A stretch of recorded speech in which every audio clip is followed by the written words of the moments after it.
This is Tilted Podcast.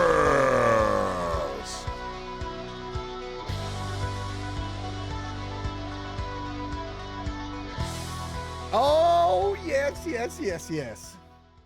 I suck at winning jelly beans because it didn't do too well for me. These two guys won a little bit of jelly beans, but just a little bit.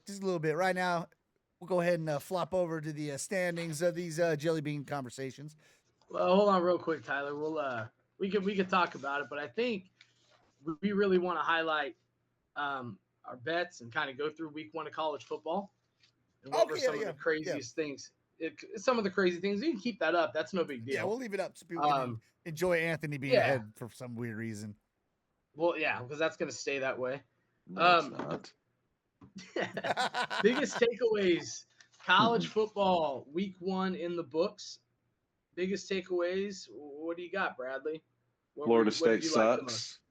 Florida State sucks. I cannot believe it. I can. I mean, I can't. I mean, man, I can't believe it's been as bad as it's been, though. I mean, it was bad, right? Losing the original game, the first game in another country, neutral site. Okay. Coming home, you got to win that game.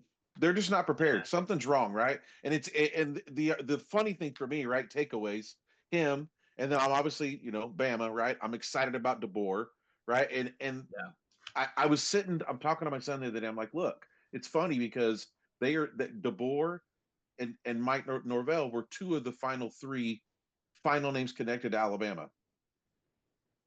You got the right one. What do you think? I think we made the right move, right? Like I'm ecstatic about it.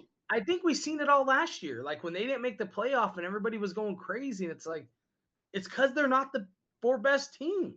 They weren't even the 5th or 6th best team, in my opinion. Georgia was better than them. Alabama was better than them. Like, you made a case that Ohio State was better than them, and Penn State was better than them. Like, I just didn't see it, right? And like they had a couple of good wins with Jordan Travis at quarterback. They struggled afterwards, and I have a buddy named Sean who lives in Ohio that I tagged on Facebook. It was something about Florida State. And he's like, "Oh God, thank God hockey season starts." That's right. He was commenting on our video talking about the Seminoles and da. I said, "Dude, I just don't see it. I didn't see it. Everyone was in an uproar. I didn't see it in December. I don't see it now." So, like, what do you got, Tyler? Let's just talk some numbers on Florida at the end of the day, right? They've scored 34 total points in 2 games against unranked opponents. Unranked. That should be your minimum number to beat 34. They haven't increased 50 rushing yards. One player has yet to increase 50 rushing yards in 2 games. Like, I think it begins and ends with the quarterback. He's throwing one freaking touchdown. The quarterback's been horrible, but it's also not just the quarterback though. I mean, he misses one pass, right? He's way off. Next pass, he's perfect. And they just drops it, right? It's like they're getting the ball pounded down their throat, right? So that's, I think, the biggest surprise for me is the defensive side. DJ has not been real good anywhere he's been. I think DJ probably he should have just stayed in baseball. I don't know if you know how good he was. The guy was a phenom in baseball and obviously a phenom in football. He would have worked his way through the minor league system, I'm convinced, in baseball. Probably made the wrong decision. There's still rumor that he may do that. So it's just not happening there. He probably should. Yeah. He's one of those guys that'll probably still get drafted to the MLB because it happens all the time. One of my biggest takeaways, and I hyped him up when we talked about him in our college debut, Ole Miss, man. Ole Miss. Jackson Dart looks like that guy's ready to be a true football player. 400 yards, 5 touchdowns. Their run game didn't really get going too well. They just threw the ball. They just sat back and let him sling the ball. So that was a big takeaway. I mean, they played Furman like slouch, easy peasy, right? But that's the thing. You want to see these kind of throttles from a guy who has that opportunity to just toss the ball. Dude, he went like 22 for 27 on top of it. He was throwing the ball good. He looks sharp. And I know you're going to bring it up, Anthony. Oh, boy from Arizona. Holy smokes. Why is he not being talked about more? What, 300 yards and 4 touchdowns? 304 yards. That's not a quarterback. Yeah. That's a wide receiver. Those are quarterback. I watched that entire game. They had me on the edge of my seat for my jelly bean bet, and I was holding my eyelids open watching that entire game, and I just kept going, who the hell is McMillan? Who the hell is McMillan? And then all of a sudden in the fourth quarter, they're like, he has 10 catches, 304 yards, and 4 touchdowns. And I'm like, I know I've dozed off, but I knew he was up there. That is unbelievable. But for me, the biggest thing that I keep going back to every time I think about this week of college football, we'll talk about the Wolverines in a few minutes, but Cam Ward in Miami, I think we missed on him in the Heisman conversation in our original episode. I think that dude's going to be right in the mix. He goes into Florida, tough environment to play. Yeah. They hadn't lost. I heard this on game day. They hadn't lost a home opener in like 34 years and beats the absolute shit out of the Gators. And I think he was head and shoulders the best player on the field. I'm super, I can't wait to see how the rest of the season goes for them. I think I overlooked him in the Heisman race. I think he's going to be right there with Milroe. I think he's right there at the end. And then obviously the future Raider quarterback, Shedeur Sanders, is unbelievable. Yeah. Before we start jumping into the other thing, what about Oregon? We dabbed in that, man. They did not look too sharp. It makes me a little like, what's your takeaway, Brad? I mean, they're supposed to come out. I did not watch the game. I was surprised with the score. I feel like they should have obviously throttled Idaho. They are a team this Saturday that I'm going to lock in and watch. I want to see what's going on because I had them up there, and obviously the score and what we saw doesn't quite add up. So they're a team that I'm going to lock in on this week. I have to watch their game to kind of get more of a feel. Definitely a surprise though with the outcome. A lot of times when you see, go ahead, Tyler. Well, I was going to say, so here's a crazy, when I was looking at stats, right? Dylan Gabriel threw 49 times that game. That's crazy. 49. He went 41 for 49, 80% completion. So I don't necessarily think that things weren't clicking. I just think that maybe the play calling, they didn't open the book. Me and Anthony talked about this. They didn't open the book all the way. They've got a big opponent coming. They thought maybe Idaho's just not good enough that they can go with the bare minimum. I think towards the third quarter, they're like, Jesus, we may need to start throwing some stuff out there because, man, the players aren't just doing their job and overtaking the game like they should have. They were making open field tackles were great. I watched some of the game. They weren't allowing the yards after catch. It wasn't. It was a wildly different game than it should have been. But I don't think that the playbook was opened all the way. I really don't. Well when even if the playbook wasn't opened up, it shouldn't have been that close.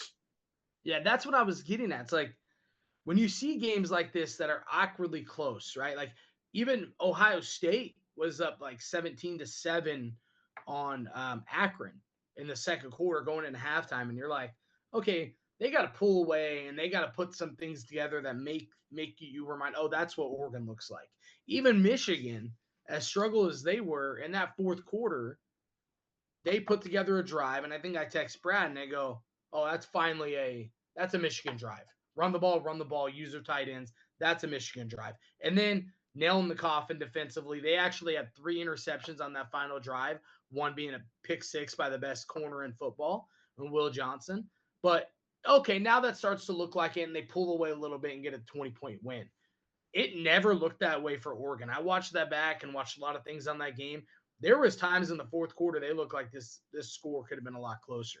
I think at one point it was like 17-14. Ended up being, I think, 28-14. I think they scored towards the end. But, that was concerning because it never really took off, and they never really looked like Oregon. Whereas, like, Georgia was only up 6-0, make adjustments at halftime, boom, boom, boom. Now they're Georgia. Ohio State ends up winning 52-6. Michigan pulls away by 20. It never happened that way for Oregon. So I don't know if they're just not able to stretch the ball downfield with having 41 completions and not putting up a lot of points, or I don't know what it is, but I do think they bounce back. Yeah, I mean, I don't think Dylan Gabriel did anything wrong. He hit 10 different targets. they averaged 9.3 yards per reception. Like, it's the run game kind of lacked a little bit. Their star guy Jordan James did good, but I don't know, man. Like, it just seemed like weird. It just didn't, like you said, the feeling wasn't there.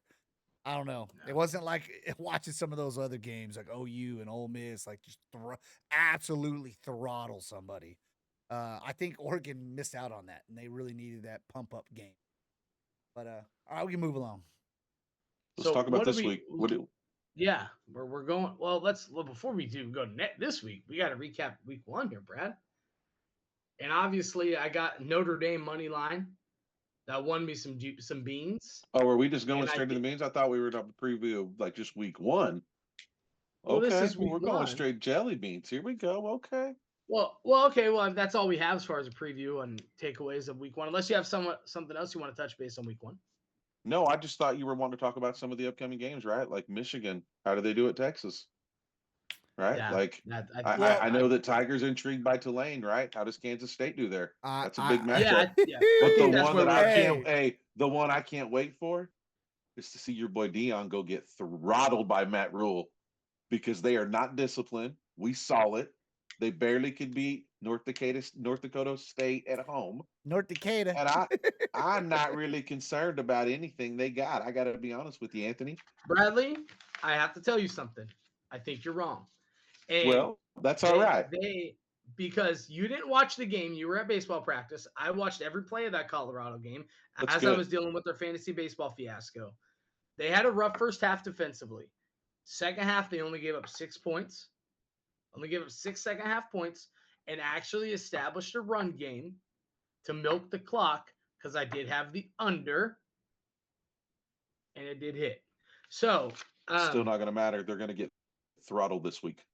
They were able to establish some form of identity on the run game, get off the field, and and it was actually a last-minute touchdown to otherwise it would have been a second half shutout against an offense that played pretty well towards the end of last year. And you got Travis Hunter and you got Horn and Shedeur Sanders are going to light that baby up. Are they anywhere near the level of the team they're going to play? No. I mean, Nebraska sucks. I think they're highly improved with Matt Rule. We're just going to see. And I love it because they're like opposite type of coaches, right? And that's what I love.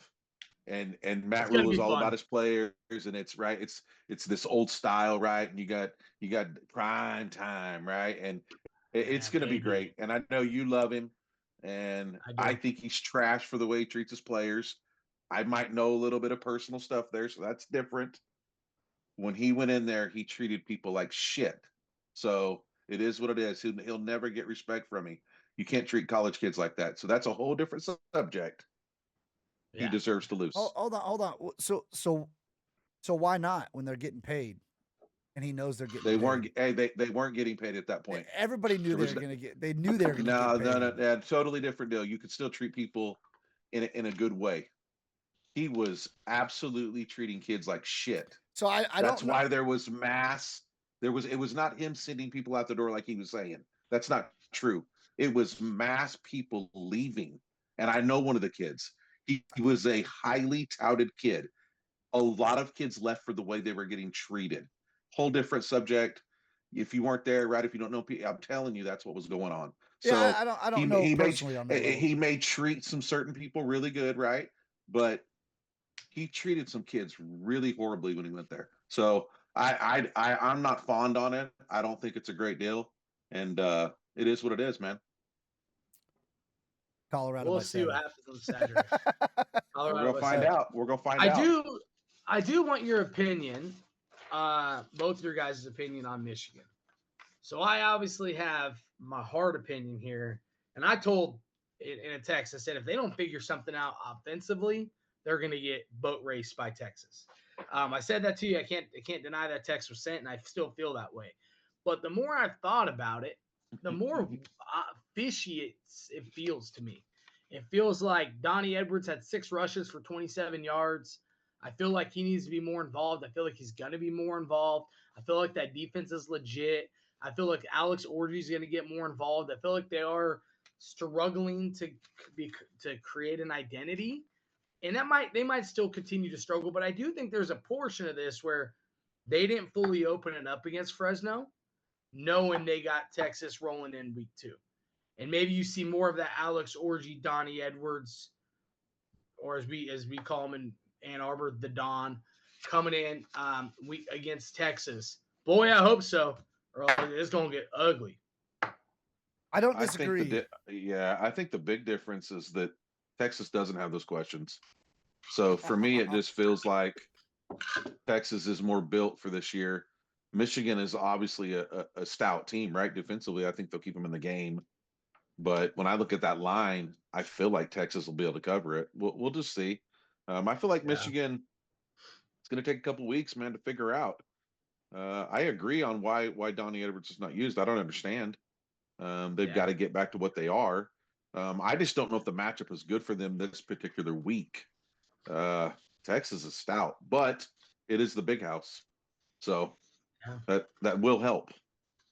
And this is only the second week that Michigan has served alcohol at the Big House. Last week was the first week. Those boys are going to be lubed up by noon in Michigan and ready to roll. Love it. Go ahead, Tyler. I do. Man, Texas just looks good, bro. Hey, I hate saying it because I'm not a big Texas fan, but they just look good. Yeah, so I don't know. It's gonna be a good one. I do hope Michigan kind of opens up and lets the let the ball go and let that playbook work.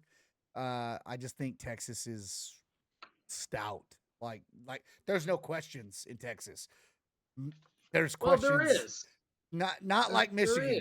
There might be one or two. This is where, there's a way more questions in Michigan because it's a whole new team. But Texas's strengths fall right into Michigan's strengths. Their strength is offense. Well, Michigan has one of the best defenses in the country. They have one of the best defensive line, the best corner. They got Will Johnson, who almost eliminates the side of the field. So I think the question is, what can Michigan do offensively against a Texas defense that historically isn't that good, had to replace a bunch of people on the defensive line? And I mean, it's kind of similar to like a Washington team last year where they're actually built very similar, Washington and Texas, Washington last year, Texas this year, where like they can be had defensively. So can Michigan do enough offensively to stay in the game? Whereas the defense, like it's big on big, it's their offense versus the defense, and that's going to tell the story, I think. So we'll see. There is question marks, and it's on the Texas defensive side of the ball, but is Michigan's offense good enough to exploit it? Yeah. We'll see what happens. Yeah. I do have Tulane upsetting Kansas State though. I have no idea how we ended up with the Michigan segment. We're gonna make sure we don't do this every week, right? Well, it depends. I'm just trying to figure it out. Well, the Tide rolled. There's nothing to talk about the Tide. They are who the Tide are. We're gonna find a way to talk about them. They're playing South Florida, brother. There ain't nothing to talk about. Okay. It should be 75-0. Hold on, you were talking about Ole Miss and they played fucking Furman. I was talking about how they throttled Furman and Jackson Dart looked like he was. We're talking about how good they were. Yeah, they played St. Mary's School of the Deaf and Blind, dude. Good Lord. Come on, man. I mean, he should be able to throw darts in that game. So, to finish our recap of week 1 and looking into week 2, I am currently up 22.65 jelly beans because I hit 2 of my 3 jelly bean wagers. Brad's limping in with 3.64 jelly beans, and Tyler blew his load and lost all of his jelly beans. Okay, now the way you said that is not really accurate, right? When you put the money on wager, the money's out, right? So, I mean, technically, I have 28.64 from last week to carry forward, and I have another 25 this week. So I'm actually up a little bit. Where our buddy Tyler, I am actually negative. Everything. So I have you at plus. You are plus 364. Yeah, and I'm minus. And it feels really good. So Brad's at 28.64. Congratulations, guys. I'm at 40. Your baby bets hit. I apologize. So with all that being said, and Anthony's, go ahead, Anthony, with your shit. I think talking. If you look forward to, I think if you look forward to this week, I think you rubbed off on us just a little bit when it comes to our big ball bet. Go ahead. Yeah, I'll take the first one. I'll since I lost all my money, I'll go with the first one. All right. Perfect. So I did. Let the champ go last. I did spread it out a little bit. I did take a 7-leg parlay, which I don't know if any of us are going to do that. This is pure money line. Texas, Texas winning, OSU, Memphis, Utah. Most of this was like some large numbers. Like these should be blowout games, or if not easy wins for these teams. I bet a measly $5, right? But because jelly beans.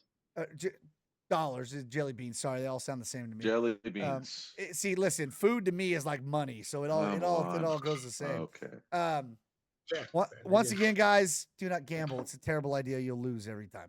Besides that, the 7-leg parlay that I have gives me a $5 wager on that. We're gonna go ahead and flop over to my exciting 3-leg, and this is the one that's gonna make Brad laugh. I got Tulane with the money line. I got Colorado with the money line. That's right, prime time. And I'm sorry, that's it. I do have Texas covering the 7.5. Yeah. Fuck you, man. And it's a 21.55. Yeah, listen, it's a $10 wager for $2.25. I could turn around and come in here and tell you both to fuck right off real quick with all my jelly beans. You know what I'm saying? That's what you said last week. I did say that. It didn't pan out. It got close though. We had those three. Hey, them 16 points. And I do have another 3rd leg that I came in with another $10. I got Alabama covering that 29.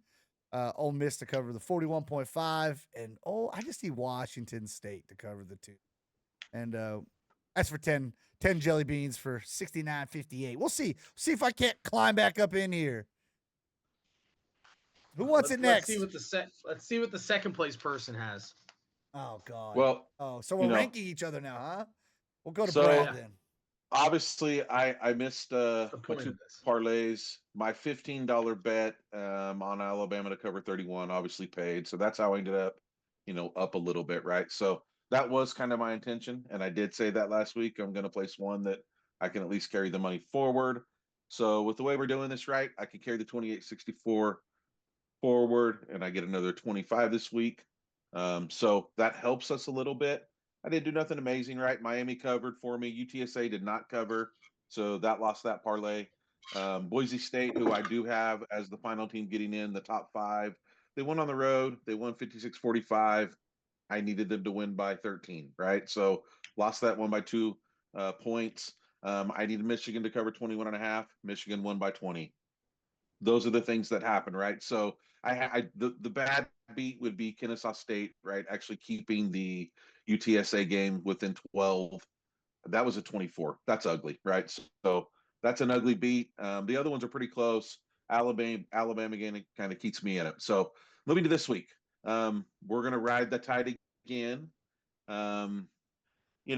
Alabama came out, man. One thing I'm really excited about, I know we lost Caleb Downs, right? He goes to Ohio State, but Anthony, he on SAB.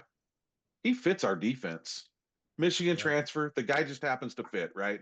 I discussed it last week. Freshman phenom Ryan Williams. I was texting Anthony. It's insane, man. The kid's 17. He had 2 touchdowns, 2 catches, 139 yards. He had an 84-yard bomb and a 55-yard bomb. Alabama had 85-yard rush, right? Right. I mean, the thing with us last week was it started slow. We had a lot of penalties in the first half. We still ended up with 600 total yards in offense, right? So I do feel like we'll cover the 31 this week against South Florida. I'm going to bet 25 on that. It's basically minus 110. I'll end up with 47.73 after that. I'm going to take the rest of my money and play some parlays. I'm kind of thinking if I can carry that money forward with my initial Alabama bet, gives me a little flexibility on my parlays. I'm going to do a 2-game parlay at plus 264.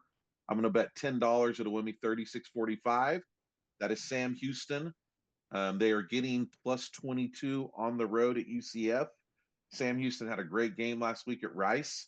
Actually went in there and upset them. I feel like they'll be able to keep the 22. The other game in that 2-leg parlay is Buffalo at Missouri. Missouri last week scored 51. They are playing a better opponent this week. Buffalo actually was able to put up 30 last week.